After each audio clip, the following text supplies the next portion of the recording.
The Boy in the Well by Derek Wall. An original short story by StorySnacks. Listen and escape. Gather close, dear listeners, and let me recount a tale that will chill you to your very core. A tale of a young girl named Daisy, a city dweller with bright eyes and a thirst for adventure, who found herself transplanted to our sleepy village. Her family, you see, had fallen on hard times. The pandemic, that wicked scourge upon the world, had stolen her father's job and their lovely city home. So they packed up their belongings and traded the hustle and bustle for a crumbling old farmhouse on the outskirts of our village, nestled amongst woods that whispered secrets as old as time itself. Daisy, bless her heart, was not pleased with the change. She missed her friends back in the city, a good 2 hours' drive away, and the children here. Well, they were a different sort altogether. One crisp autumn day, while exploring the overgrown grounds behind the house, Daisy stumbled upon a hidden path. It snaked its way through the gnarled trees, past a rusted-out car from the 1950s, all twisted metal and tangled vines, and led her to a clearing where an ancient well stood, shrouded in shadow. As she approached, a sense of unease crept over her. The air grew heavy, the silence broken only by the creaking of branches and the rustling of leaves. Daisy could have sworn she heard something, a child's laughter perhaps, echoing faintly through the trees. But she told herself it was just her imagination playing tricks. Peering down into the well, a voice, barely a whisper, seemed to rise up from the darkness below.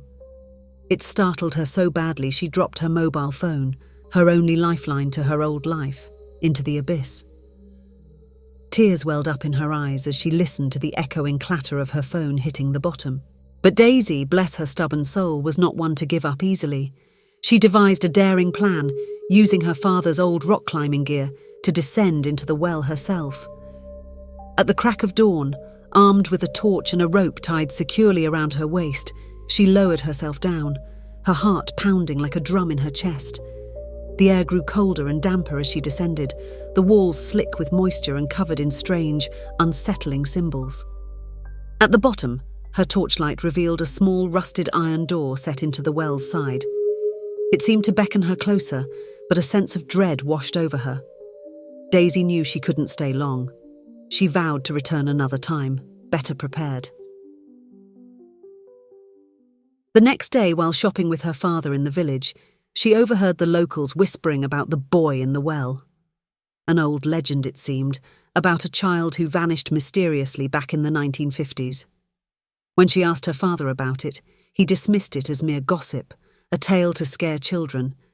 But Daisy knew there was more to the story. That night, armed with a crowbar and a pickaxe, she returned to the well, determined to uncover the truth. But as she neared the bottom, her hand slipped on the damp rope. She fell the last few feet, landing with a sickening thud and twisting her ankle.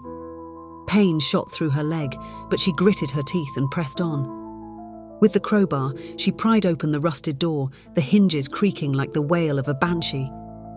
The stench of death and decay filled her nostrils as she shone her torch into the darkness. The beam flickered and died, leaving her in near total darkness. Panic surged through her, but she fumbled for her phone and used its light to illuminate the horrors within. Ritualistic markings etched into the walls, skeletal remains scattered on the floor. It was a scene straight out of a nightmare. Daisy's stomach churned, but she forced herself to document everything with her phone. As she explored further, she discovered a narrow passage leading deeper into the earth. The air grew colder, the silence more oppressive. The passage opened into a cavernous chamber, its walls lined with grotesque carvings and the floor littered with more bones. Daisy's breath caught in her throat. She knew she had stumbled upon something truly evil. In the center of the chamber, she found an old leather-bound book. Its cover was adorned with a symbol she recognized from the well, a 7-pointed star encased in a circle. She reached out with trembling hands and opened the book. The pages were filled with strange script and disturbing illustrations. A cold dread seeped into her bones as she turned each page, the book's malevolent aura growing stronger with every rustle of parchment. This was no ordinary book, she realized with mounting horror.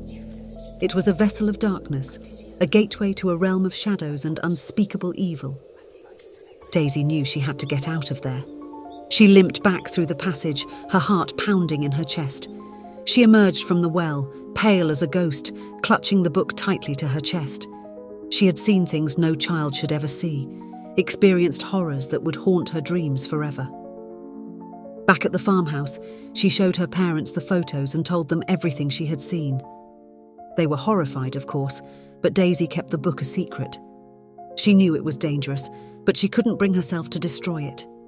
She felt drawn to it, compelled to learn its secrets. The days that followed were filled with strange occurrences. Shadows danced in the corners of her vision. Whispers seemed to follow her wherever she went. Daisy knew that the evil she had unleashed was far from over. The darkness was stirring, and the worst was yet to come.